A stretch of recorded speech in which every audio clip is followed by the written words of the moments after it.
Saya record dulu. Oke.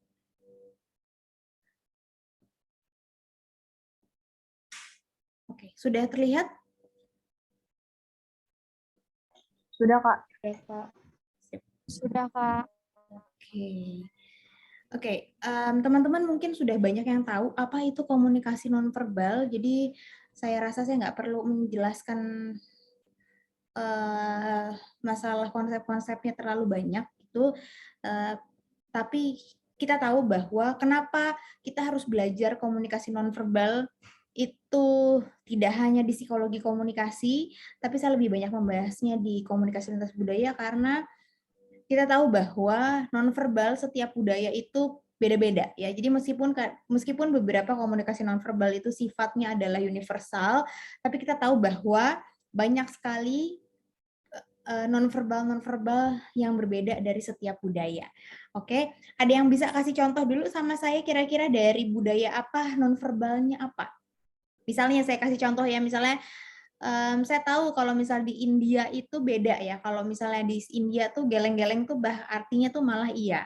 Atau misalnya Jepang itu kalau ketemu sama orang membungkuk badannya.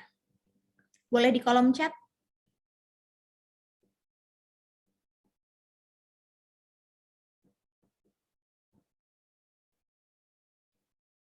Siapa yang mau kasih contoh? Monggo, silahkan. Nonverbal apa yang teman-teman ketahui? Atau misalnya teman-teman biasanya kalau pakai nonverbal tuh nonverbal yang paling sering keluar tuh apa sih? Gitu, yang paling sering dikomunikasikan dengan teman-teman yang lain?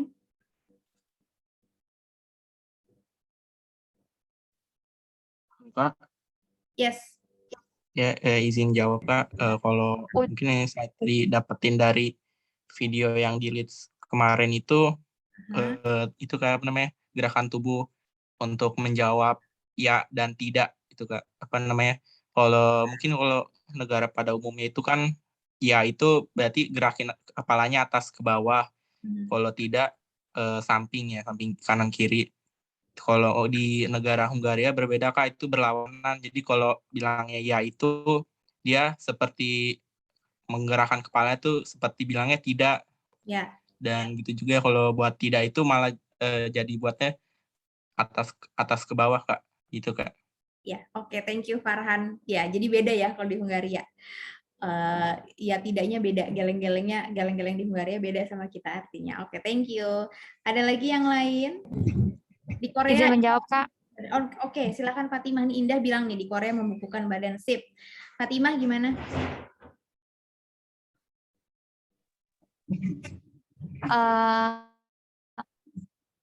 Berdasarkan buku yang saya baca di pengantar komunikasi, kalau di Arab itu kita natap orang itu ngajak nikah, Kak. Tapi kalau di Indonesia natap orang itu kayak cuma sekedar lihat aja gitu.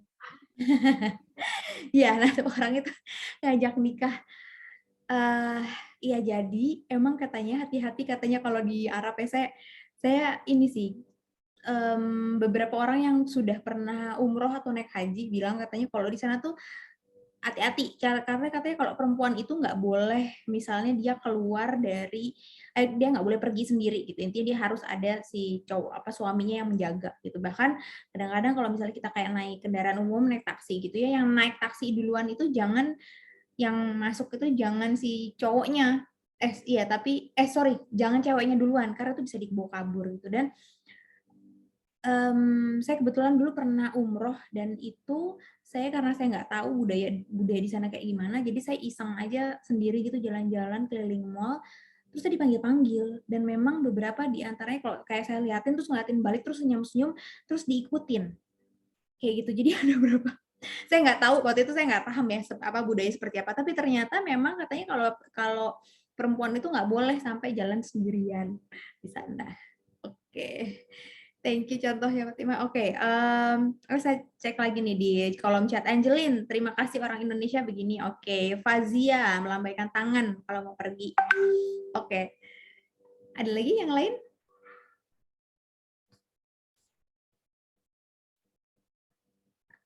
Ada lagi yang mau kasih contoh? Oke, kita sembari jalan ya. Sementara itu, nah seperti kita ketahui ya, nonverbal, kalau kita tanya kenapa sih kita harus belajar, kalau ditanya kenapa kita harus belajar nonverbal, kita semua tahu jawabannya bahwa nonverbal itu sama pentingnya dengan verbal. Bahkan sebenarnya dalam beberapa penelitian kita lihat bahwa efektivitas tersampaikannya pesan itu verbal itu cuma memegang 7%, sementara sisanya 93% itu dari nonverbal. Jadi sebenarnya betapa pentingnya kita melakukan komunikasi nonverbal dan betapa pentingnya kita tahu mana nonverbal yang boleh kita lakukan dan mana yang sebaiknya kita hindari dalam budaya-budaya tertentu. Nah, tadi teman-teman udah beberapa kasih contoh, nih ada beberapa contoh juga sebagai introduction. Jempol gitu di sebagian dunia itu kalau jempol itu artinya adalah oke, sip atau mantap gitu ya. Tapi jangan sekali-sekali kita kasih jempol itu di Irak, karena di Irak itu jempol itu artinya adalah jari tengah. Ya, kemudian contohnya lagi misalnya kayak kita menyilangkan kaki itu kalau buat orang Amerika tuh biasa aja, atau misalnya kayak mereka tuh kalau kayak duduk di kelas terus ngedengerin misalnya dosennya tuh dengan nyender santai gitu, kakinya nyilang atau kakinya terbuka lebar gitu, duduknya santai, itu memang itu biasa aja. Tapi jangan melakukan itu misalnya di Korea. Kenapa? Karena di Korea itu nyilangin kaki itu dianggapnya tabu, nggak sopan ya. Dan jangan duduk senderan selonjoran gini kayak kalau misalnya di Jerman, karena semua Jerman itu biasanya duduknya tegap. Kemudian kita juga tahu bahwa kalau di umat muslim biasanya tangan kiri itu nggak boleh dipakai ya untuk salaman, untuk makan. Dan di Yunani orang itu biasa meludahi anak-anak keturunannya, dan itu adalah semacam blessing gitu ya. Jadi ya terutama kayak misalnya si neneknya lagi ketemu ibunya, lagi ketemu anak cucu-cucunya, itu dia meludahi-ludahinya beneran lagi cucu-cucu gitu. Kalau teman-teman pernah nonton My Big Fat Greek Wedding gitu, dan di situ ada sebuah pernikahan orang-orang Yunani, itu di altar tuh mereka jalan, terus dari itu di kanan kirinya tuh para tamu tuh kanan kirinya tuh meludahin si pengantinnya kayak gitu, dan itu non verbalnya mereka. Ini juga ada beberapa contoh lagi. Oke, di Amerika sama di Jepang artinya beda ya. Kalau di Jepang itu berhubungan dengan uang. Atau jangan melakukan gerakan ini di Tunisia karena artinya adalah I'm gonna kill you gitu. Nah, dan ini kalau jangan hindari misalnya huruf L ini, karena di Amerika misalnya itu ini ada artinya loser, tapi sementara kalau di Cina ini kayak semacam lambang luck ya, keberuntungan. Oke, jadi apa itu komunikasi nonverbal? Ini kalau dari Samovar, meliputi semua stimulus nonverbal dalam sebuah situasi komunikasi yang dihasilkan, baik oleh sumbernya maupun penggunanya dalam lingkungan dan yang memiliki nilai pesan yang potensial untuk menjadi sumber atau penerima. Nah, ini ada beberapa fungsi nonverbal. Yang pertama adalah mengartikan keadaan internal. Jadi kita kadang-kadang nggak perlu tanya misalnya pacar kita atau teman kita tuh lagi kesel atau lagi sedih atau lagi marah gitu dengan verbal, tapi kita udah bisa lihat misalnya pacar kita lagi bete itu dengan dia diem aja, atau misalnya teman kita lagi jatuh cinta sama orang lain mukanya mesem-mesem ya, itu udah kelihatan. Itu adalah sebenarnya dalam artian mengartikan keadaan internal. Kemudian menciptakan kesan juga, jadi kita bisa misalnya kalau kita mau wawancara kerja, mau misalnya berkencan, kita pakai baju apa, kita mau dilihat sama orang interviewernya kayak apa, itu juga dari nonverbalnya, dari pakaiannya, dari rambutnya, dari sepatunya, itu nonverbal. Kemudian, nah ini mengatur interaksi, kita bisa tahu orang itu masih tertarik ngobrol sama kita atau enggak, kita bisa tahu kapan saatnya kita memulai pembicaraan atau mengakhiri pembicaraan dari nonverbal. Pertanyaan saya selanjutnya adalah, kira-kira misalnya ya, anggaplah saya lagi mengajar offline sama teman-teman di kelas, dan saya bisa tahu mana dari teman-teman, mana mahasiswa-mahasiswa saya yang masih tertarik atau masih mau mendengarkan saya ngomong, sama mana yang enggak, dari apanya? dari bagian tubuh manakah yang memperlihatkan gerakan nonverbal? Kalau orang tersebut masih mau dengerin materi saya, dan mana yang enggak? Wajah, Kak. Wajah, oke. Yang lain? Matanya, Kak. Mata. Oke, ini udah banyak nih. Mata, tatapan mata. Fazia, Indah, Farhan, Tasya, kaki semua. Zidan, mimik muka. Kenapa? Fazia, kenapa kaki? Soalnya kalau kakinya udah mengarah ke pintu, berarti udah mau keluar, Kak. Iya, sip. Ini aku udah pernah cerita belum sih? Udah ya? Udah. Oke, good. Berarti masih ingat. Saya nggak ngasih tahu ini di mana ya? Di Sikom bukan? Di KLB juga, Kak. Oh iya, oke. Oke, berarti kelas ini doang yang saya pernah ceritain. Iya, bener, kaki, masih ingat. Good. Jadi, kaki adalah bagian yang, kenapa kaki? Sesimpel karena memang dia bagian yang paling nggak bisa bohong. Kenapa nggak bisa bohong? Karena dia letaknya paling jauh dari otak, ya. Jadi dia yang paling susah untuk berbohong. Makanya kalau misalnya kayak kaki kita kayak lagi ujian tuh gerak-gerak mulut tuh kayak orang lagi ngejahit, lagi ngobras itu ya, karena memang dia tidak bisa menyembunyikan rasa cemasnya gitu. Oke, beberapa nonverbal lain juga benar di sini, misalnya kayak udah ngeliatin jam terus ya, itu kelihatan juga dari mimik mukanya juga. Tapi memang biasanya yang paling susah untuk berbohong itu adalah si kaki. Oke. Next, ini adalah peranan nonverbal. Jadi memang dia bisa memberikan pesan yang disengaja ataupun tidak. Ya misalnya kayak kita tiba-tiba mengernyitkan dahi gitu. Orang-orang bisa berpikir kalau kita tuh lagi mikir atau lagi bingung, apalagi sebel, atau misalnya atau lagi memang kepanasan. Ya, kadang-kadang kita nggak sengaja karena kita lagi kepanasan kita ngeringetin dahi. Nah, dan komunikasi nonverbal ini biasanya kita disebutnya aktivitas multidimensi kadang-kadang karena kita itu kalau melakukan nonverbal biasa seringnya dengan melakukan verbalnya gitu, kayak kamu mau ini enggaknya sambil geleng-geleng. Jadi kadang kita sebutnya adalah aktivitas multidimensi. Nah, dan kita tahu bahwa memang ketika kita melakukan komunikasi nonverbal akan selalu ada masalah-masalah yang kadang-kadang tidak bisa dihindari. Kalau satunya adalah yang tadi saya bilang bersifat ambigu ya, kayak tadi mengernyitkan dahi gitu. Terus dia dipengaruhi sejumlah faktor ya, perbedaan budaya. Kita kalau kayak kayak tadi misalnya kayak di India sama di Indonesia yang geleng-geleng itu beda. Terus udah gitu sosial ekonomi, pendidikan, gender, usia, kecenderungan pribadi, dan bersifat kontekstual, beda tempat, beda situasi, beda nonverbalnya. Oke, nah hari ini kita akan membahas sebenarnya jenis-jenis nonverbal. Nonverbal tuh ada apa aja sih? Gitu. Kalau misalnya selama ini mungkin kita berpikiran bahwa yang namanya nonverbal itu nonverbal itu adalah gestur atau misalnya ekspresi wajah gitu. Tapi sebenarnya banyak loh nonverbal itu. Di buku Samovar yang teman-teman pakai buat KLB gini, dia membagi menjadi dua besar. Yang pertama yang berhubungan dengan badan kita, yaitu perilaku tubuh, dan yang kedua adalah ruang lingkup. Di perilaku tubuh itu ada penampilan, gerakan, ekspresi wajah, kontak mata, sentuhan, parabahasa itu ada di perilaku tubuh. Sementara di ruang lingkup ini ada masalah tempat, waktu, dan sikap diam. Jadi tempat, waktu, dan sikap diam juga sebenarnya berhubungan dengan si nonverbal. Oke, pertama kita bahas mengenai perilaku tubuh.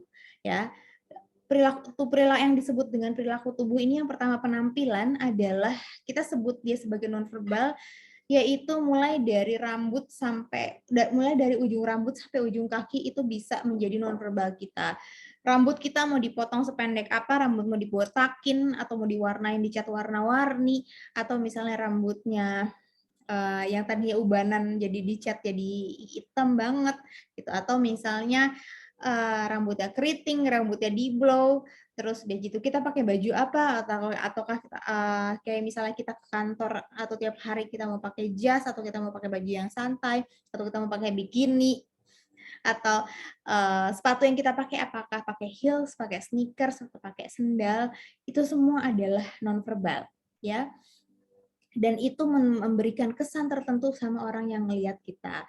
Begitupun dengan kecantikan. Kita melihat bahwa misalnya di orang-orang di Korea, yang cantiknya Korea nih, atau cantik-cantiknya Jepang gitu ya, yang kayak gimana sih yang di Korea tuh kan kayak semua yang kulitnya mulus, putih, misalnya apa ya, rambutnya panjang gitu ya. Dan makanya itu banyak sekali produk-produk skincare dari Korea, tapi matanya belok, terus hidungnya mancung, sehingga banyak banget operasi plastik di Korea. Itulah kecantikan, standar kecantikannya Korea. Tapi kita lihat bahwa misalnya di Ethiopia, perempuan cantik adalah perempuan yang punya banyak tato di wajahnya. Nah, kita lihat orang Cina zaman dulu, itu yang perempuan cantik Cina adalah perempuan yang punya ukuran kaki itu kecil banget. Ya, mereka kan pakai sepatu yang kecil gitu kan. Jadi standar kecantikan tuh beda-beda. Nonverbal mereka terhadap kecantikan tuh beda-beda. Inilah yang pada akhirnya melahirkan sebuah etnosentrisme. Jadi setiap budaya merasa kalau kayak di Ethiopia, oh menurut gue yang cewek paling cantik tuh yang tatoan kayak gini loh, tato wajah loh. Tapi sementara misalnya kayak di Cina enggak loh, perempuan cantik itu ya perempuan yang kakinya kecil. Atau misalnya di media-media yang disebarkan kepada masyarakat adalah perempuan cantik adalah perempuan yang tinggi, langsing, putih, rambut panjang, dan segala macamnya itu. Ya, jadi mereka melahirkan etnosentrisme sendiri-sendiri. Oke, saya pernah bikin penelitian tentang penampilan nonverbal pada gay, ya, pada homoseksual. Yang menarik adalah kalau zaman dulu itu gay itu mereka memberikan simbol-simbol ya di penampilannya yang menunjukkan kalau mereka itu gay. Jadi mereka semacam memberi tanda kalau mereka gay. Salah satunya adalah misalnya mereka pakai anting di sebelah kiri mereka, gitu ya, anting ditindik gitu, atau misalnya mereka tuh dulu pakai sapu tangan. Sapu tangannya hijau dan merah kalau nggak salah. Yang satu menunjukkan kalau mereka top, yang satu menunjukkan kalau mereka bottom. Ya, tapi seiring dengan perkembangan zaman, perkembangan waktu, bahwa pada akhirnya mereka merasa tidak lagi ada, kayaknya sekarang gay-gay nggak ada yang kayak gitu lagi. Kenapa? Pas saya tanya alasannya adalah karena mereka sekarang udah punya wadah untuk mereka memang membuka dirinya, mereka coming out-nya di situ gitu. Mereka udah coming out gitu, dan salah satu dan itu adalah dari sosial media. Mereka punya, kalau yang heteroseksual biasanya bermainnya di Tinder, kalau homoseksual memang mainannya di Grindr. Ya, Grindr itu khusus buat gay. Ada di sini yang mainan Tinder atau Grindr? Oke. Bukan berarti yang main nanti kalau Grindr udah pasti semuanya adalah homoseksual ya. Tapi kalau misalnya Tinder itu enggak. Jadi Tinder itu kebanyakan hetero, tapi ada juga yang mainan juga homoseksual di Tinder. Oke, itu satu. Kemudian hasil penelitiannya dulu yang saya dapat juga yang menarik adalah bahwa gay itu adalah mereka itu sangat peduli sekali dengan penampilan. Jadi mereka itu nggak heran kalau banyak misalnya yang gay-gay ini adalah perginya tuh ke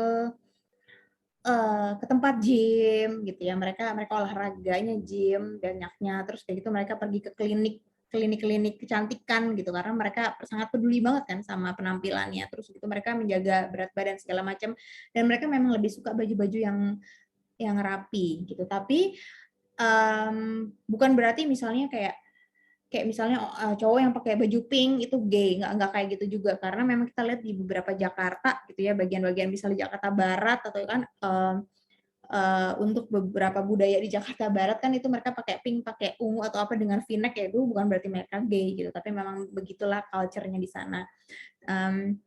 Tapi satu yang lucu adalah pas saya tanya apa dong ciri-cirinya gitu, terus mereka ngomongnya, oh ada satu gitu, apa 90% yang pakai clutch bag gitu itu pasti gay, mereka bilangnya gitu.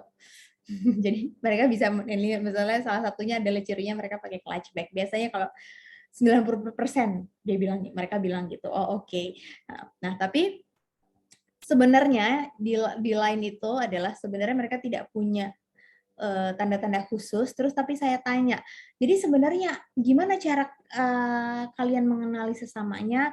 Nah, inilah yang kita sebut dengan gaydar atau gay radar ya. Dan ini ada memang di beberapa jurnal membahas tentang gaydar itu, tapi intinya adalah sebenarnya sesama mereka itu udah punya semacam radar sendiri.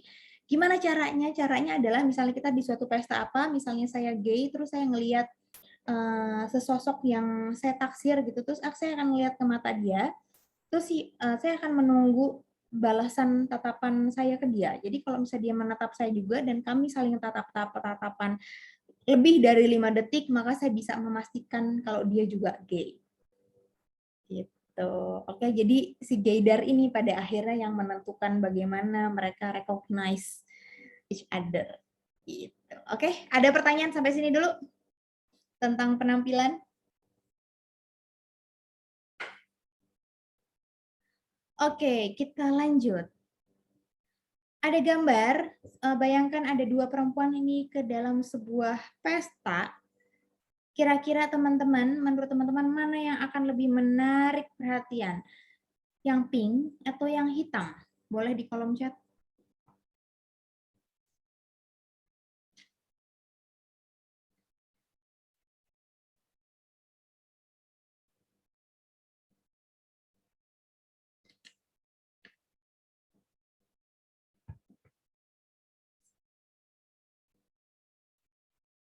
Oke, Raditya, Alfa pink, Indah pink, Reva pink, Fanya pink, Agisna pink, Zidan pink, Fatimah pink, Danis pink, Baby pink, Tasya pink, Rosi, Tiffany pink, Bianca dua-duanya.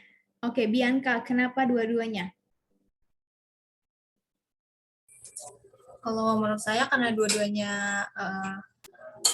punya apa ya gaya yang buat orang bisa apa ya terkesan gitu pas ngeliatnya. Kalau dari saya sih. Oke, jadi dulu sebenarnya terkesan. Sama kayak Fanya ya, nih hitam juga bisa Kak. Oke, ya sebenarnya kalau ditanya mana yang lebih menarik, nah sebenarnya memang bisa dua-duanya ya. Kita tergantung. Kalau misalnya memang kita lihat di pesta itu siapa yang menghadiri gitu dan warna temanya apa gitu. Kalau misalnya memang di dalam sebuah pesta memang ternyata yang datang tuh pada hadirnya dengan warna-warna yang gelap gitu, maka kehadiran si pink ini akan menjadi sangat menonjol dan dia akan lebih diperhatikan gitu. Sementara kalau dia hadir dengan warna hitam tuh maka kan jadi biasa aja gitu kan karena semuanya jadi mahir. Tapi kalau misalnya kita di pesta yang berbeda gitu atau misalnya yang rambutnya tadi biasa aja gitu, tapi kita melihat ada cewek nih rambutnya kayak gini kece banget, itu juga sebenarnya akan jadi perhatian. Tapi kalau dari warna memang ya si pink ini dia akan lebih mencolok dan pink ini adalah arti dari friendly. Jadi ini adalah salah satu cara misalnya kita ke pesta terus kita pengen dianggap sebagai orang yang menyenangkan, orang yang friendly, maka kita bisa pakai pink. Ya. Tapi kalau misalnya hitam gitu, saya sukanya hitam gitu dan orang-orang tertarik tuh kalau saya pakai hitam. Oh iya tentu saja karena hitam itu adalah warna yang artinya misterius. Jadi mungkin orang-orang tuh tertarik, oh, nih cewek atau nih cowok nih terlihat misterius dengan dia pakai hitam. Jadi juga bikin orang tertarik ya. Tapi jadi dua-dua ini memang ada kemungkinan untuk menarik orang-orang berdasarkan seleranya, tapi itu artinya kalau hitam itu lebih ke misterius, kalau si pink ini dia lebih friendly. Nah, oke, sebentar, ada suara.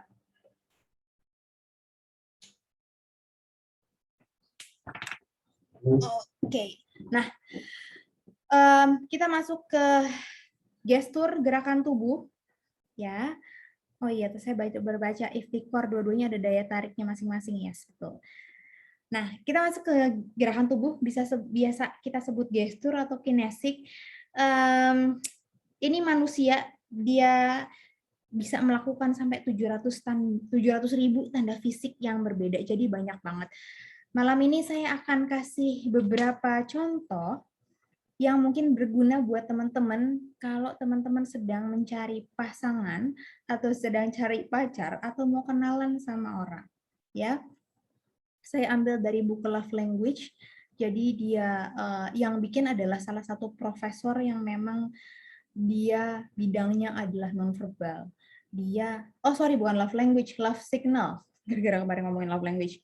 Love signal ini memang dia membahas khusus gimana caranya biar orang-orang tuh ngeh dengan sinyal-sinyal nonverbal yang diberikan ketika orang mulai dari berkenalan sampai orang tersebut pacaran, ya, atau menjalin hubungan. Oke, yang pertama kita lihat ini adalah mulai dari tangan. Ya. Kalau kita kenalan sama orang, memang kita sebaiknya hindari tangan yang tertutup atau tangan yang di bawah atau yang menutup diri. Dan kita sebaiknya kita harus lebih tangannya terbuka. Ya, kayak gini artinya adalah open palm ini artinya adalah universally friendly, dan bahasa lainnya dari you may approach gitu. Jadi kalau misalnya kita kenalan nih sama orang, sebaiknya tangan kita tuh jangan diumpet-umpetin, tapi tangannya kebuka aja gitu keluar. Oke, ini contohnya. Kemudian mungkin beberapa teman-teman di sini pernah ngeh kalau misalnya kita ketemu ngobrol sama orang gitu, atau cowok-cowok nih gitu, kalau kita lagi ngobrol depan-depanan nih sama cewek yang kita baru kenal atau baru PDKT atau mau pacaran, terus si ceweknya tuh agak miring gini sambil ngedengerin kita, itu artinya ini adalah sinyal yang bagus karena artinya dia tertarik sama kita. Ya. Kaki, nah pigeon toes gini juga artinya adalah ungkapan kalau tertarik. Mungkin kita jarang merhatiin kaki, ya, tapi inilah yang terjadi ketika kita tertarik sama orang. Dan ini, bahu yang terangkat kayak gini juga menunjukkan ketertarikan. Sorry, sebentar. WhatsApp-nya masih nyala.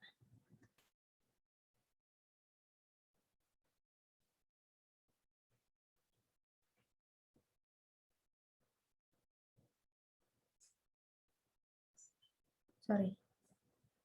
Oke. Nah, satu yang menarik adalah yang kita sebut dengan mimicking, ya. Ini adalah salah satu gestur yang keluar, kadang-kadang kita nggak sadar, kalau kita tertarik sama orang, kita biasanya mengikuti apa yang orang tersebut lakukan. Ya, gerakan apa yang orang tersebut lakukan, maka kita ngikutin. Jadi kayak misalnya kita lagi hadap-hadapan gitu sama orang yang kita suka, terus dia gini, terus kita ikutan gini, terus dia agak ke depan, terus kita juga jadi ikutan ke depan kayak gini. Itu kadang-kadang kita nggak sadar, tapi itu yang kita sebut dengan mimicking. Itu artinya adalah ya berarti sama-sama tertarik. Ya, ini adalah gestur-gestur yang menarik. Itu cuma contoh doang. Terus gimana cara tahunya kalau orang tersebut nggak suka sama kita? Monggo di kolom chat. Kira-kira gimana ya cara tahunya kalau orang tersebut kayaknya nggak tertarik? Gitu. Misalnya kita dikenalin nih sama cowok, terus kita ngedate gitu, tapi kita kira-kira bisa tahunya dari mana? Kalau tuh orang, aduh kayaknya nih orang nggak suka nih sama gue, tahunya dari mana?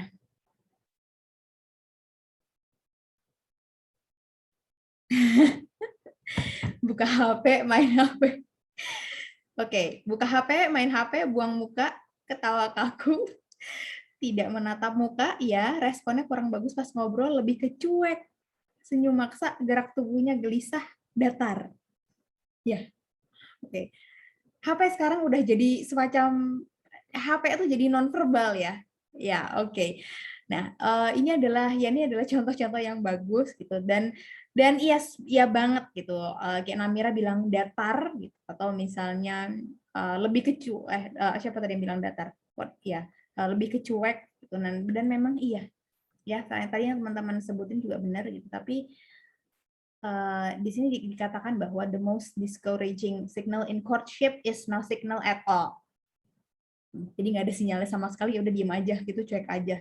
Ya, jadi kadang-kadang kita nggak perlu nyari tahu gimana sih ini orang suka sama kita nggak sih. Kalau dia ya kaku-kaku aja, pas ketemu ya diem-diem aja gitu. Kayak nggak ada gesturnya bahkan sama sekali, udah diem aja kaku gitu. Ya memang kemungkinan besar ya emang dia nggak tertarik sama kita. Oke, next. Nah, yang ada lagi yang menarik,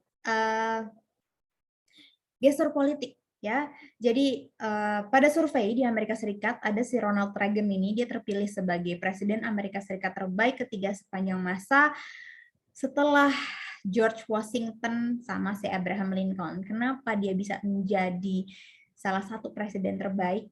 Ternyata gara-gara gesturnya.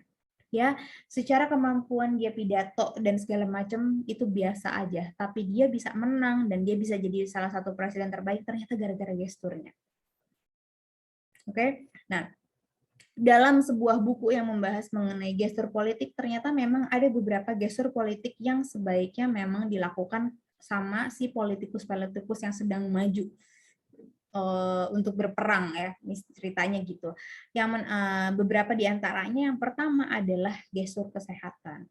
Gestur kesehatan itu gimana cara nunjukinnya? Itu gampang banget. Jadi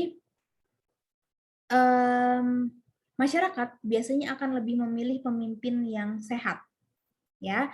Maka ketika zaman-zamannya pemilihan presiden yang terakhir tuh Jokowi sama Prabowo, dan mereka angkanya tuh mepet-mepet banget, dan saya coba ikut-ikutan bikin tulisan dan mengobservasi tentang mereka berdua, dan saya berkeyakinan 100% bahwa Jokowi yang akan menang.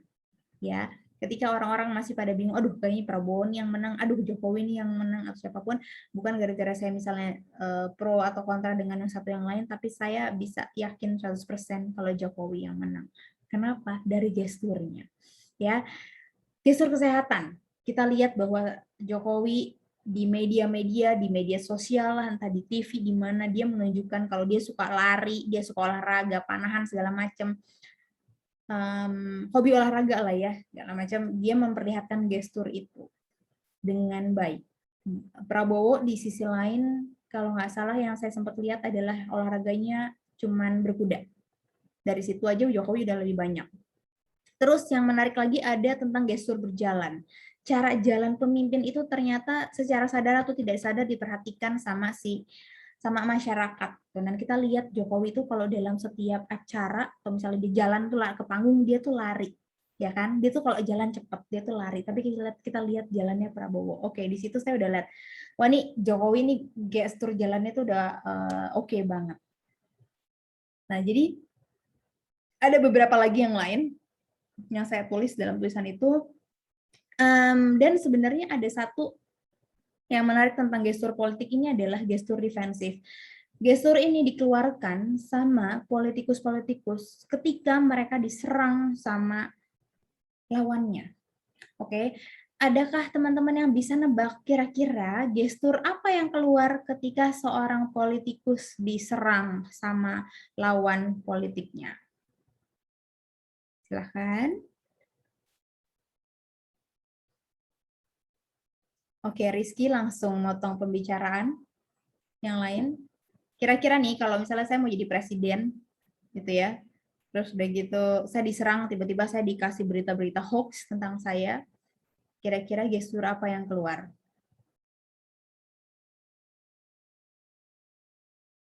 Indah nunjuk. Ada lagi? Fatima, gebrak meja, oke. Oke, kadang-kadang memang kita nggak ngeh ya sama gestur-gestur yang akan keluar. Oke, Naufal, geleng-geleng dan tangan stop. Oke, gini, kalau teman-teman tahu simpanse, saya lupa nih simpanse apa gorila ya, ya udahlah ya sejenisnya gitu. Oke, ada lagi nih baby menyilangkan tangan. Oke, kita balik ke simpanse sama ke gorila dulu ya. Jadi kalau si makhluk ini nih, si binatang ini, si simpanse atau gorila ini punya anak, gitu ya. Terus tiba-tiba ada binatang lain yang mau nyerang dia, apa yang pertama kali dia lakukan? Diangkat si anaknya tinggi-tinggi, ya, diangkat sama dia, digendong, diangkat. Lalu gak lama memang si penyerang binatang yang mau nyerang dia kabur, lari. Itu adalah defense-nya si simpanse. Dan ternyata pada gestur defensif politikus itu terjadi hal yang sama. Ya. Jadi saya mengamati pada saat Sandiaga Uno, saya lupa masalahnya apa. Intinya adalah dia baru diserang, ya. Pada masa campaign dia sempat diserang. Saya lupa isunya apa. Setelah itu nggak beberapa lama saya perhatikan media sosialnya ada 3 foto dia gendong anak.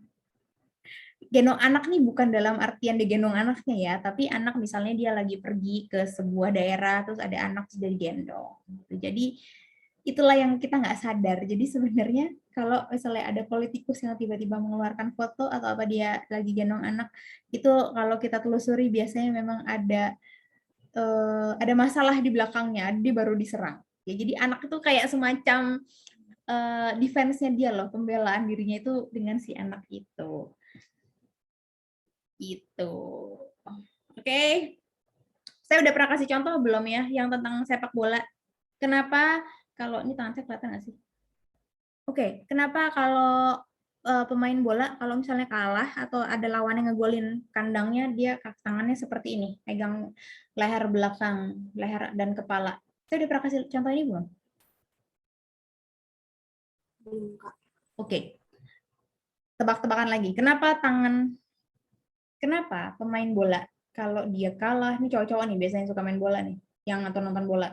Kalau dia kalah atau misalnya lawannya ngegolin, dia kebobolan gol, yang pertama kali dia lakukan gesturnya adalah seperti ini. Dia megang antara leher sama kepala belakang. Aduh, kayak gini. Kenapa? Mana nih cowok-cowok yang suka main bola? Oke, Farhan mengekspresikan kekecewaan. Oke, Fanya kecewa. Ya. Kenapa yang dipegang leher kepala belakang? Bukan kaki atau bukan mereka pegang tangan atau apa?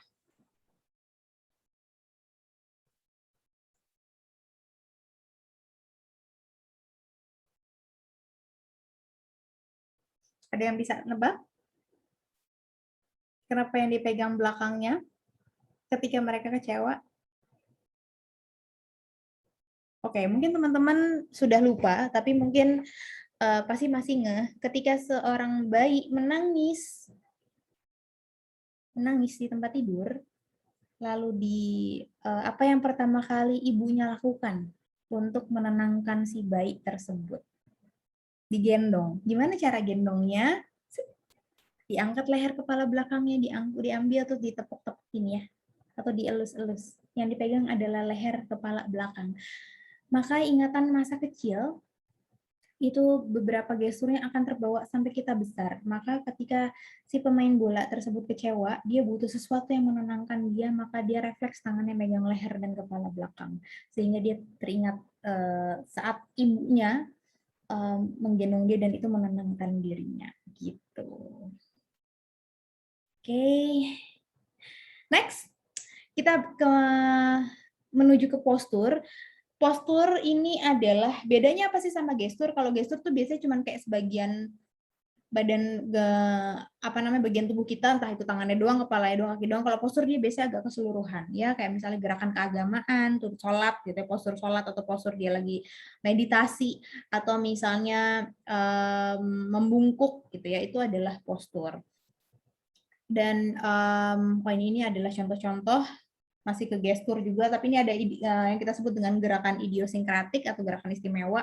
Jadi beberapa budaya itu punya gerakan istimewa, misalnya contohnya di Cina, tangan kanan di jantung. Gitu. Lalu isyarat gitu ya. Kalau ini juga bisa beda-beda. Kalau misalnya gerakan satu tangan telapak menghadap ke atas, jari ke arah tubuh, ini manggil orang tuh gini kalau orang Amerika. Gimana orang Korea? Kebalikannya, ya, madep ke bawah, telapaknya terus gini. Gimana kalau Arab? Buka tutup, buka tutup. Kayak gitu. Ini masih contoh-contohnya lagi. Oke, ketika kita melakukan gestur, postur, ini juga kita bisa melihat dari frekuensi dan intensitas mereka, gitu. Jadi ada beberapa budaya yang memang frekuensinya lebih banyak atau intensitasnya lebih banyak dibandingin budaya lain. Contohnya misalnya kayak Italia, ya. Italia tuh kalau ngobrol tuh pasti tangannya heboh, gerak ke sana kemari.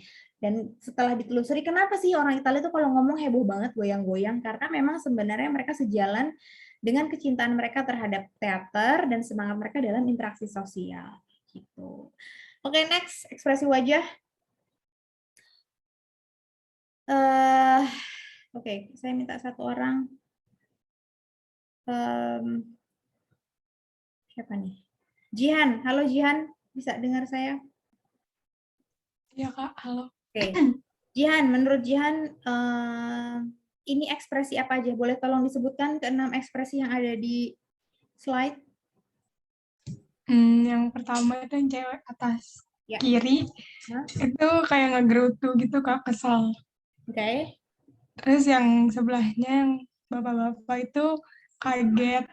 Terus kalau yang sebelahnya lagi yang cewek atas kanan itu kayak jijik gitu Kak.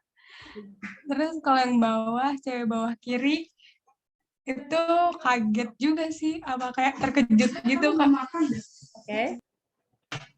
Terus yang di tengah-tengah bahagia, sama yang paling kiri itu kayak lagi males.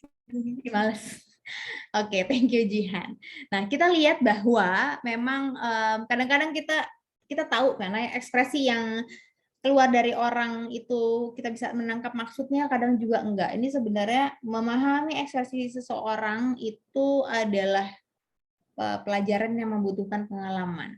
Ya, buat orang-orang yang tidak memiliki masalah dengan kejiwaan, maka akan mudah sebenarnya mengenali ekspresi orang. Gitu. Tapi atau misalnya kayak ekspresinya diem aja pun kadang-kadang ya, kita bisa tahu lah isi hati orang kadang-kadang gitu ya, kalau nggak, kecuali kalau misalnya orang-orang kayak psikopat gitu ya, mereka nggak kenal empati segala macam gitu. Tapi selain itu, tapi memang ternyata di seluruh dunia gitu, mau kita tinggal di kutub utara sekaligus atau dimanapun kita berada, ada 6 ekspresi wajah yang memang sifatnya universal. Jadi kita bisa memahami itu dengan sama orang-orang di budaya yang lain. Ekspresi itu adalah bahagia, sedih, takut, marah, jijik, sama terkejut. Ya, jadi ke-6 itu memang mau dimanapun kita tinggal, di budaya manapun kita tinggal, harusnya kita sama-sama paham dengan si ekspresi 6 tadi. Nah, akan tetapi memang dalam beberapa budaya, ada yang budayanya memang lebih ekspresif dengan yang lain, ada yang emang mukanya lempeng-lempeng aja. Itu contohnya, misalnya di budaya Mediterania. Kayak orang-orang nih cenderung lebih-lebihkan tanda duka. Jadi kalau misalnya mereka lagi sedih tuh, wah heboh banget gitu. Dan mereka kalau misalnya ada laki-laki nangis di depan umum tuh mereka ya udah biasa aja gitu. Sama kayak misalnya orang kita tuh siapa ya di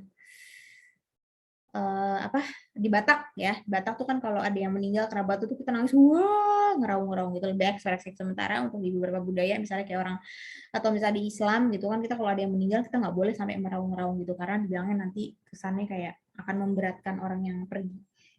Jadi nah, kemudian masalah senyuman gitu. Kalau misalnya kita pergi ke Amerika, itu pasti kita akan beranggapan bahwa memang orang Amerika tuh ramah-ramah. Kenapa? Karena mereka gampang banget kasih senyum ke semua orang. Tapi kalau kita pergi ke Jerman gitu, jangan kaget kalau mereka tuh jutek-jutek banget gitu. Kita di jalan kayak ini mukanya kenapa pada jutek-jutek banget ya gitu. Karena memang mereka budayanya adalah hanya tersenyum sama orang yang mereka sukai, yang mereka udah kenal.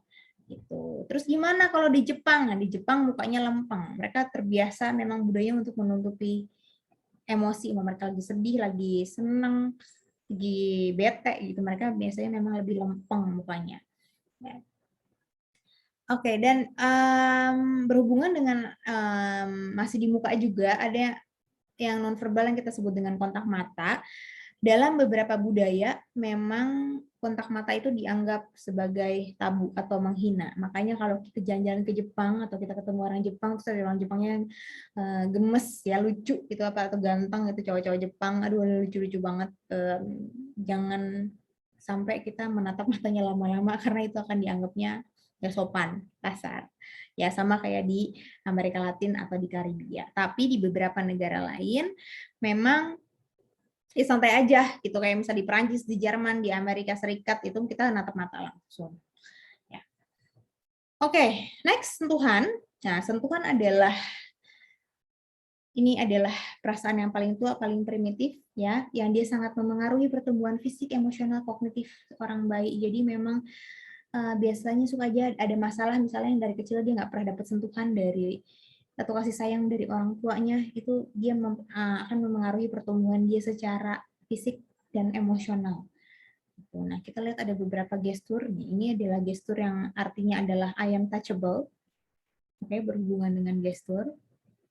Atau misalnya ini, kalau teman-teman lagi ke restoran, terus lihat misalnya di pojok kiri ada cowok cewek berduaan, terus gelendotan kayak begini, si cowoknya nempel di bahu cowoknya, kepala si cowoknya juga nempel ke kepalanya, kepala sama kepalanya nempel gitu. Ini adalah non-verbal sign of passionate love. Jadi mereka cintanya masih menggebu-gebu.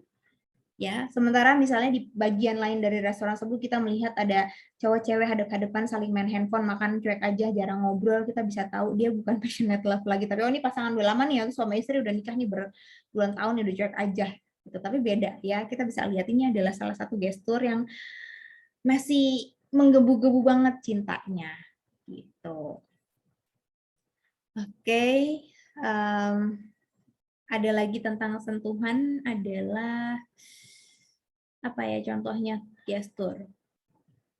Oke, gestur yang mengingatkan kita juga pada masa kecil adalah gestur ciuman. Ya, karena teman-teman udah dewasa, mungkin pernah ciuman atau mungkin pernah nonton film yang ada adegan ciumannya gitu. Gimana sih ciuman? Ciuman tuh kan bukan gini doang kan? Ya, tapi kalau kita perhatiin tuh ciuman tuh kan pasti goyang kiri kanan, apa kepala goyang ke kiri, goyang ke kanan gitu, dan nggak dalam satu posisi. Ya, sebenarnya itu ada hubungannya juga sama sentuhan atau apa pengalaman masa kecil.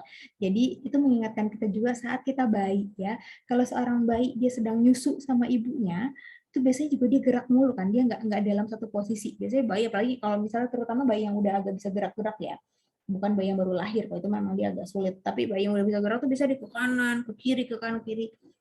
Itu kenapa dia bisa kayak gitu? Karena dia mencari posisi yang nyaman buat dia. Maka ingatan-ingatan memori dia waktu kecil itu akan kebawa ketika dia dewasa, dan ketika dia melakukan ciuman pun dia akan mencari posisi yang nyaman seperti itu.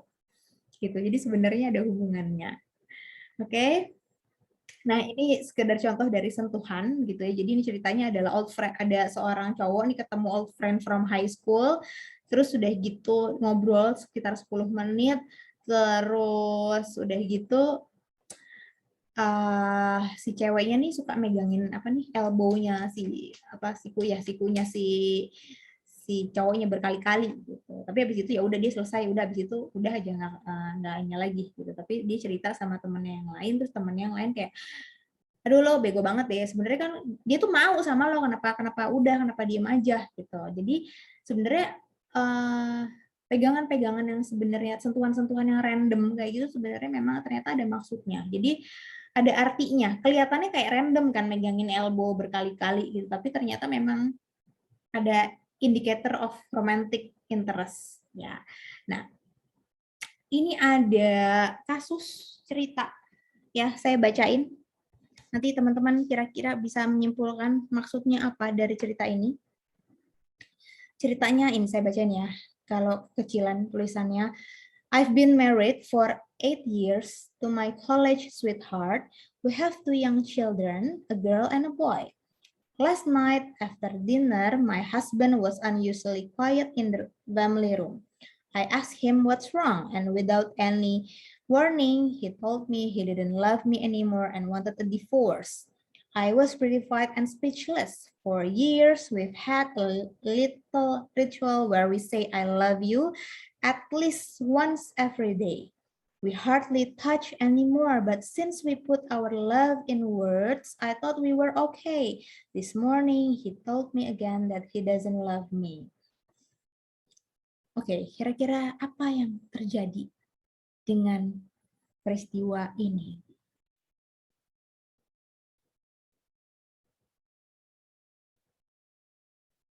Gabriela, halo?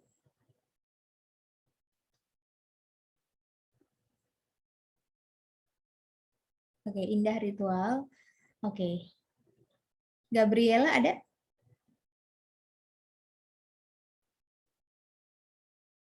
Kenapa Indah kok salah? Gabriela bisa dengar aku? Oke, Indah. Halo Indah, boleh open mic?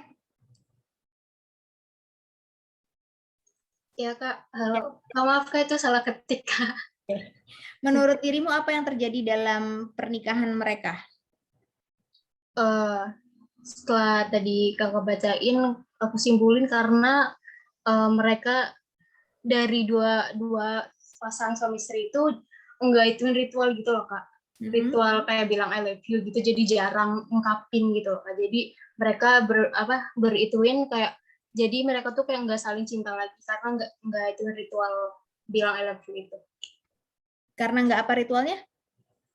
Bilang ritual I love you gitu kak. Bilang ritual I love you malah jadi nggak saling cinta? Enggak, maksudnya kan ini kan mereka kan nikah selama 8 tahun dan punya anak 2. Dan mereka tuh bisa biasanya ituin ritual, kalau biasanya ituin ritual bilang I love you gitu kasih sama gitu kan. Tapi di sini jadi jarang gitu kak bilang I love you gitu. Oh, enggak, mereka terus. Jadi selama 8 tahun mereka nikah, mereka terus-terusan bilang I love you tiap hari. Oh gitu.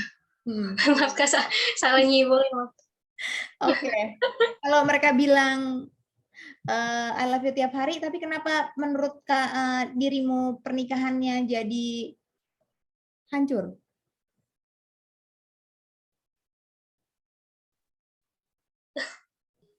Yes, gimana? Sorry kak, taunya apa? Kenapa pernikahannya jadi hancur? Enggak, kirain aku ini tuh kayak salah paham sih kak aku. Baiklah. Oke, tapi yang jelas jadi ya biar kita semua satu pemahaman adalah mereka nih menikah nih ya 8 tahun gitu. Kemudian si suami sama istri ini mereka punya ritual tiap hari, mereka saling ngomong I love you tiap hari gitu, dan si istrinya selalu menganggap pernikahannya baik-baik aja. Ya iyalah karena mereka ngomong I love you tiap hari gitu. Nah, tapi ternyata suatu hari si cowoknya ini bilang kalau dia udah nggak cinta lagi dan dia pengen cerai. Ya. Nah, ini Tasya. Kurang physical touch? Nah, oke. Ada yang lagi yang lain? Rizky, bosan dengan rutinitas yang ada kayaknya Kak, bosan. Kurang intimasi nggak sih Kak? Intimasinya berkurang gitu karena cuma yang tadinya lebih intim jadi lebih cuma apa ya, ngomong I love you aja, dan menurut si ceweknya itu sesuatu yang cukup untuk menggambarkan perasaan satu sama lain, tapi ternyata si suaminya nggak ngerasa demikian. Ya, oke, thank you, Eftikal. Ya, jadi memang kurang intimacy, kurang physical touch gitu, bosan gitu ya. Memang ada hubungannya dengan si cerita ini. Kita lihat realitanya bahwa si suami istri ini ngomong I love you tiap hari, tapi kita lihat di bawahnya ada tulisan we hardly touch anymore. Jadi mereka memang udah intimasinya udah kurang, sentuhannya kurang, physical touch-nya kurang. Ya, yang miris adalah si perempuannya ini nggak nyangka, dia kaget banget ceritanya ketika si suami bilang I don't love you anymore. Buset gitu, lo ngomong sama gue love you tiap hari, tapi kok tiba-tiba nggak ada angin nggak ada hujan kok lo ngomong I don't love you anymore dan malah ngajakin divorce lagi. Itu kan ngeri banget gitu, pasti shock banget gitu. Mereka si istrinya merasa pernikahannya baik-baik aja, tapi ya beginilah yang terjadi. Jadi memang yes, benar, physical touch itu penting banget gitu ya. Non-verbal itu penting banget gitu. Sentuhan tuh penting banget buat sebuah relationships. Maka sebenarnya kalau ada yang nanya kenapa sih long distance relationships itu banyak yang gagal, ya mungkin karena non-verbalnya nggak dapet, sentuhannya nggak dapet. Sesimpel itu ya. Emang verbal nggak penting gitu ya, verbal penting juga, tapi kalau kita lihat di sini ada ritual ala I love you tiap hari, ini sebenarnya sama aja kayak kita mendengarkan tukang roti lewat rumah kita tiap hari. Jam 4 sore mereka roti sehari, oke mungkin kita masih tertarik beli roti, besoknya roti, oke, tapi lama-lama belinya seminggu sekali, lama-lama sebulan sekali, lama-lama suara tukang roti kedengarannya ya udah cuman kayak roti doang, udah nggak ada artinya lagi buat kita. Jadi sama kayak cerita ini, I love you-nya jadi kayak suara tukang roti lewat ya gitu. Oke, buat teman-teman yang udah punya pasangan mungkin bisa belajar dari pengalaman ini bahwa Ya bukan berarti jadi nggak ngomong sayang, aku sayang sama kamu, ya nggak gitu juga. Cuman ya inilah pentingnya si nonverbalnya dan pentingnya menyamakan love language atau saling mengerti love language masing-masing pasangannya gitu. Oke. Oke, waduh udah jam segini. Oke, ini masih tentang sentuhan sedikit. Kalau berdasarkan gender, penelitian mengatakan bahwa perempuan lebih sering memeluk, menggunakan sentuhan untuk dukungan, sementara laki-laki gunain sentuhan untuk menyatakan kekuatan. Ayo semangat, ngetok-ngetok, puk-puk bahu gitu misalnya, atau keinginan seksual. Laki-laki cenderung menyentuh perempuan daripada sebaliknya. Di Arab, laki-laki gandengan tangan. Bukan berarti gay, mereka memang gandengan tangan. Eropa Timur, Spanyol, Yunani, cuman pelukan sama keluarga dan teman dekat. Kalau Jepang enggak. Kalau Belanda gimana? Cipika-cipiki 3 kali. Cup, cip, cup. Oke, nah ini satu lagi para bahasa. Para bahasa ini adalah karakteristik komunikasi suara. Kita ketawa, kita ada aksen tertentu gitu ya, erangan, desahan, nada, tempo, volume, resonansi itu masuknya ke nonverbal juga. Contohnya misalnya kualitas vokal. Kalau di Arab kita ngomong harus kencang ya, keras. Suara yang makin keras kita, makin kita terlihat tulus. Tapi kalau kita ngomong pelan-pelan, kita bisa nggak dipercaya sama orang. Sama kayak di Brazil, ngomong harus keras. Di Filipina, kalau kita ngomong itu harus lembut kebalikannya, karena itu artinya adalah kita orang yang berpendidikan, pola asuhnya baik gitu. Pembeda vokal, nah itu juga sebenarnya para bahasa ya, nonverbal juga. Oke, selesai perilaku tubuh. Sedikit lagi ada tentang ruang lingkup. Di sini ruang lingkup ini adalah masih bagian dari nonverbal, dibagi menjadi 3, ruang gerak pribadi, tempat duduk, sama pengaturan perabotan atau furniture. Ini juga sebenarnya nonverbal. Oh ya, sama ada ini waktu ya. Nah, saya nggak akan bahas yang ini karena pasti teman-teman udah dapat dari mata kuliah lain ya tentang jarak personal space ya, Edward T. Hall, mulai dari jarak intim sampai kepada jarak publik. Kemudian tempat duduk, kita lihat bahwa misalnya kalau orang Amerika itu dia cenderung berbicara dengan mereka yang di belakang dibandingkan mereka yang duduk atau berdiri di samping. Tapi kalau misalnya di Indonesia nih kita bikin seminar atau bikin acara-acara pasti yang petinggi-petinggi semua di depan semua gitu dan jarang ngobrol sama yang di belakangnya. Di Cina orang yang dihormati duduknya di timur. Ya kayak saya ingat waktu saya bikin penelitian di Heaven Memorial Park, kuburan kayak San Diego tapi dia di Jonggol dan dia memang lebih banyak orang Tionghoa-nya. Di sana itu juga yang menarik adalah dia salah satu-satunya di Indonesia katanya yang kuburannya itu berundak-undak gitu ke atas gitu ya, dan makin di atas makin mahal harganya, bisa sampai ratusan sampai miliaran bahkan. Kenapa? Karena mereka percaya, etnis Tionghoa itu percaya bahwa semakin tinggi kuburan seseorang, dia semakin bisa memancarkan berkah rezekinya ke anak cucunya, ke keturunannya. Gitu. Terus udah gitu yang lucu lagi, yang menarik adalah di sana tuh selalu tiap tahun ada namanya ritual cengbeng. Cengbeng itu adalah sanak saudaranya, keluarganya pergi ke makam, bawa makanan banyak, bawa makanan kesukaan si yang udah meninggal. Gitu ya, keluarganya udah meninggal. Ada yang bawa rice cooker, seru deh waktu itu saya kesana, ada yang bawa rice cooker, bawa sayur lodeh, bawa babi panggang, bawa kue bulan, gue segala macam, pokoknya tergantung yang disukain sama si yang udah meninggal gitu. Dan ritual ini pun kalau teman-teman nonton si Hometown Caca ya, kan ada tuh si siapa namanya Hong Bajangnya tuh dia memperingati hari kematian kakeknya, dia juga menyediakan makanan-makanan kesukaannya. Atau kayak di film Coco ya kalau nggak salah ya, Coco itu yang di Meksiko juga gitu. Mereka bikin ritual kayak gitu. Jadi budaya-budaya tersebut percaya bahwa di hari kematiannya itu si arwahnya itu akan datang ke bumi dan makan bareng sama keluarganya. Ya, itu menarik juga. Oke, di Fuji perempuan duduk di bawah laki-laki, orang tua duduk di atas yang muda. Ini kayak di Indonesia juga ya, di beberapa budaya. Nah, kemudian pengaturan furniture atau mebel ini juga masuk ke dalam nonverbal, bagaimana orang mengatur tempatnya gitu. Kayak misalnya ada feng shui, ada misalnya orang-orang yang menghargai percakapan, misalnya kayak orang Prancis, Italia, Meksiko, dia akan aneh kalau misalnya dia datang ke rumah orang, terus di rumah orang tuh ruang tengahnya ada TV. Ya, karena mereka ngobrol, menurut mereka itu adalah ruang yang sakral untuk ngobrol, nggak boleh ada TV. Gitu. Kemudian kayak di Jepang tuh biasanya manajer di tengah kantor, di tengah-tengah duduknya. Lalu ada beberapa contoh subkultur juga yang pasti pakai nonverbalnya beda-beda. Contohnya misalnya kayak PSK, dia punya daerah teritorialnya masing-masing. Preman, gitu, tunarungu, itu juga. So, kemudian waktu juga seberapa terlambat setiap budaya itu bisa dikatakan dengan nonverbalnya adalah misalnya di Inggris tuh 5 menitnya udah dianggap oh dia orang yang telat gitu ya. Orang yang ngaret itu 5 menit gitu. Di Inggris. Tapi di Arab 15 sampai 30 menit itu baru dianggapnya telat. Di Jepang nggak boleh sama sekali telat. Kalau misalnya kita datang telat semenit, 2 menit aja udah dianggapnya kita tukang ngaret. Gimana di Indonesia? Yang penting datang ya. Mau sejam, mau 2 jam telat ya udahlah ya gitu.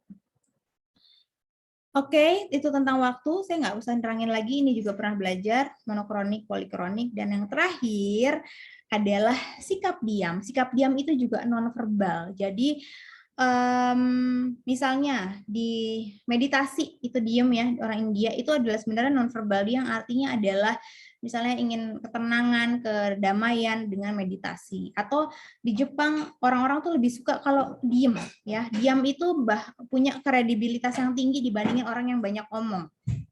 Ya. Dan ini contohnya lucu. Jadi ada laki-laki, kalau laki-laki misalnya ngajakin perempuannya nikah gitu ya. Kalau misalnya kayak di Inggris, will you marry me? Nah, kalau si ceweknya diem aja, berarti artinya nggak yakin. Ya karena biasanya mereka langsung yes gitu. Amerika, Inggris. Tapi beda ya kalau di Indonesia kayak lo mau nggak jadi cewek gue? Gue pikir-pikir dulu ya. Gitu. Nah, gue pikir-pikir tuh sebenarnya artinya masih 50-50 kan.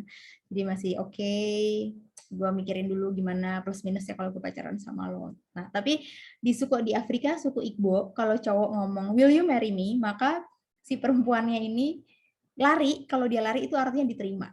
Gitu. Buat orang-orang yang ngerti, anjir gue ditolak dong nih gitu. Padahal kalau orang Igbo itu kalau dia lari itu artinya diterima. Nah, itu tentang sikap diam yang kita anggap sebagai nonverbal juga. Nah, ada 2 catatan dari Samovar ini terakhir tentang sikap diam, bahwa yang pertama adalah jangan berpandangan bahwa orang-orang berkomunikasi hanya ketika mereka berbicara. Ya, jadi memang kita diam tuh ada artinya loh. Kita diam itu adalah nonverbal kita. Entah kita diam karena lagi bete, atau kita diam meditasi, atau kita diam karena kita orang Jepang. Tapi ada artinya, itu nonverbal. Dan yang kedua, perlu untuk mengetahui sikap budaya mengenai berbicara, keributan, dan keheningan. Pengetahuan ini dapat menolong dari rasa gelisah dan sikap etnosentris dalam komunikasi lintas budaya. Oke, sampai sini dulu materinya selesai. Ada pertanyaan?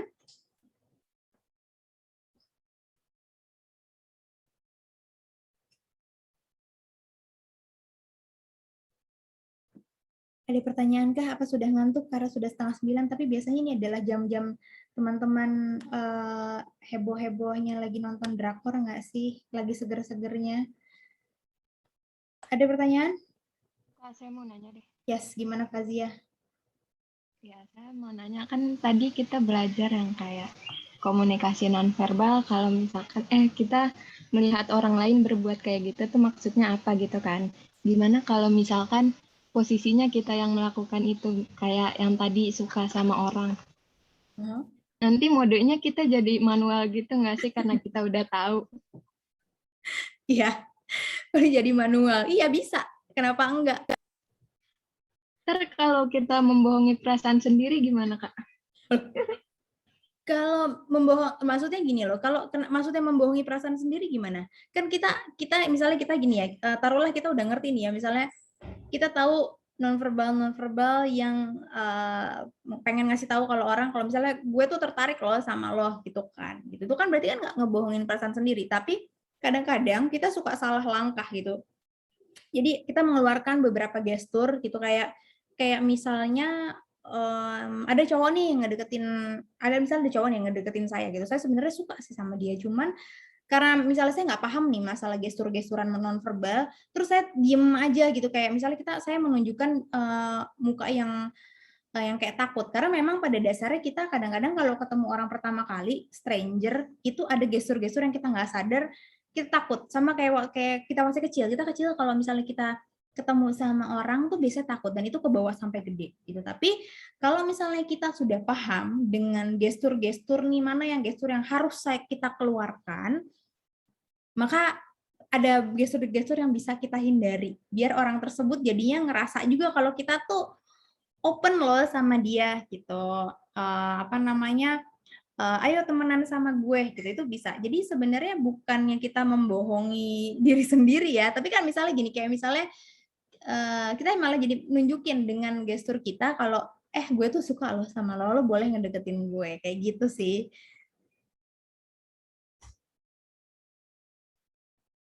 Oke, Fazia. Ini masih jadi pertanyaannya apa nih? Ngomong-ngomong. Itu udah kejawab? Kayak gitu. Kenapa? Aduh, bingung juga nih. Gimana? Enggak nih, misalkan kalau kan ada tuh Kak orang yang suka tapi nggak mau nunjukin gitu loh. Ya, betul. Terus ya udah menghindari gestur-gestur yang kayak gitu. Ada orang suka nggak mau nunjukin. Oh, jadi kita nggak malah nggak pengen nunjukin gesturnya gitu. Ya. Iya. Gimana? Iya, udah kayak gitu.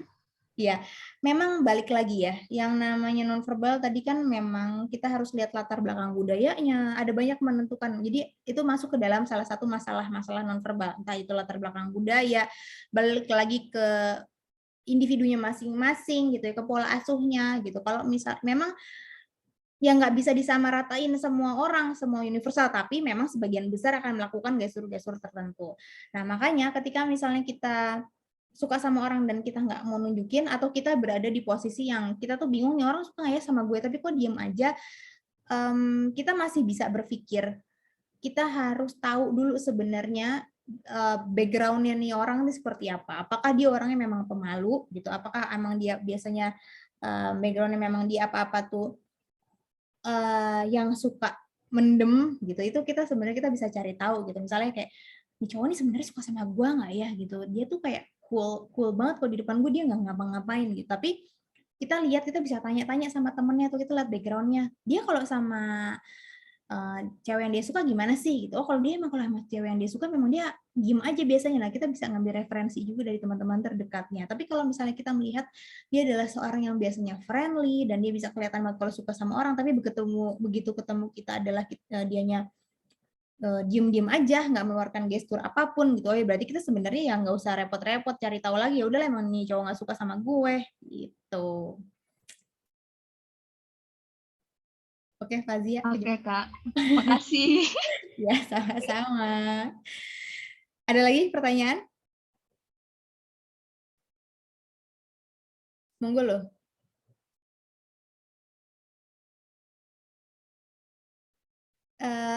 Ini masih berhubungan dengan Fazia ya, pertanyaan Fazia. Jadi mungkin kalau ada yang nanya, bisa nggak sih nonverbal itu kita pelajari terus kita manipulasi, dalam artian adalah kita bisa nggak kita belajar dan kita melakukan itu? Oh ya bisa, tentu aja bisa gitu. Kayak orang-orang politik gitu, kalau misalnya dia di belakangnya adalah ahli-ahli gestur yang oke gitu, maka saya nggak tahu ya misalnya apakah itu Jokowi misalnya dia punya memang beneran orang komunikasi nonverbal di belakangnya yang memang oke menyuruh dia kayak gitu, ya itu kan berarti adalah gestur yang dipelajari. Tapi memang gestur itu kan kadang memang di luar kontrol kita ya, meskipun kita belajar memang kadang-kadang dia akan keceplosan keluar karena dia dari alam bawah sadar kita tuh biasa dia keluar. Makanya memang perlu waktu yang lama ya untuk kalau misalnya memang dia terus-menerus menggunakan gestur itu gitu, memang oh ya udahlah memang dia orangnya kayak gitu, tapi kalau tiba-tiba di suatu hari gitu, keceplosan gitu, nah berarti itu memang sebenarnya gestur yang sesungguhnya dari orang itu gitu sih. Oke, ada pertanyaan lagi? Oke, Muhammad Rizky. Halo, Rizky. Muhammad Rizky. Iya, ya Kak, kenapa? Oke, apa yang bisa dirimu simpulkan dari materi hari ini? Komunikasi nonverbal. Apa yang kamu dapatkan dari materi hari ini? Yang saya dapat tadi tuh bisa mengetahui kayak contoh gestur-gestur gitu sih Kak. Yang tadi kayak tips supaya dapat pasangan kayak gitu, terus melalui gerakan-gerakan itu Kak yang saya tahu. Ya dapat. Oke. Jadi jadi bermanfaat ya untuk dapetin cowok cewek dari Iya itu Kak. sini. Oke, baiklah. Oke, thank you Ya. Rizky. Ya, Ya masih Kak. ada lagi yang lain yang mau bertanya? Oke, saya rasa cukup ya untuk materi hari ini.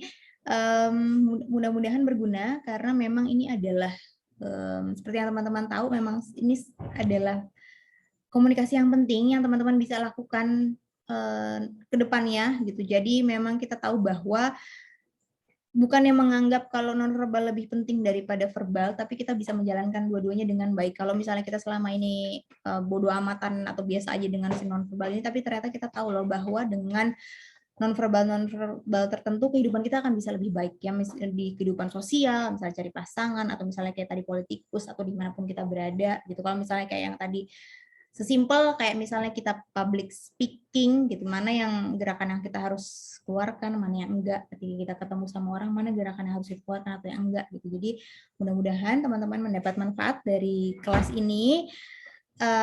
Nggak cuman itu, untuk lebih khususnya adalah karena ini komunikasi lintas budaya, jadi mudah-mudahan teman-teman bisa lebih memahami bahwa kita hidup di dunia dengan nonverbal yang sangat banyak dan berbeda-beda setiap budaya, jadi kita bisa lebih memahami, tidak bersikap etnosentris dengan nonverbal diri sendiri, dan bisa mempelajari banyak nonverbal dari budaya-budaya lain.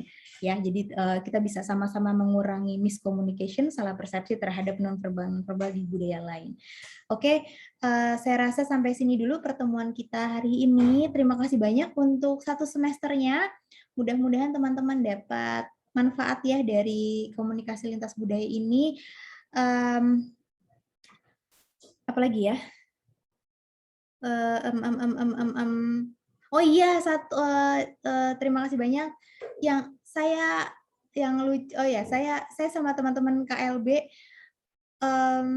ini memperhatikan yang menarik adalah saya nggak tahu gimana cara teman-teman mengisi edom, tapi monggo silahkan kalau punya kritik dan saran terhadap dosen-dosen yang bersangkutan, karena kami sekarang tim teaching gitu, jadi kadang-kadang kami nggak tahu yang teman-teman tulis itu komennya untuk dosen siapa kadang-kadang, karena kayak misalnya di saya gitu ya, di edom saya kelihatan misalnya untuk Kak Febi loh, ini buat saya Pak Kak Febi, ada tulisannya kalau misalnya untuk Kak Febi, untuk Bu Retno atau Mas Yoga, tapi beberapa di antara teman-teman ada yang nggak nulis namanya.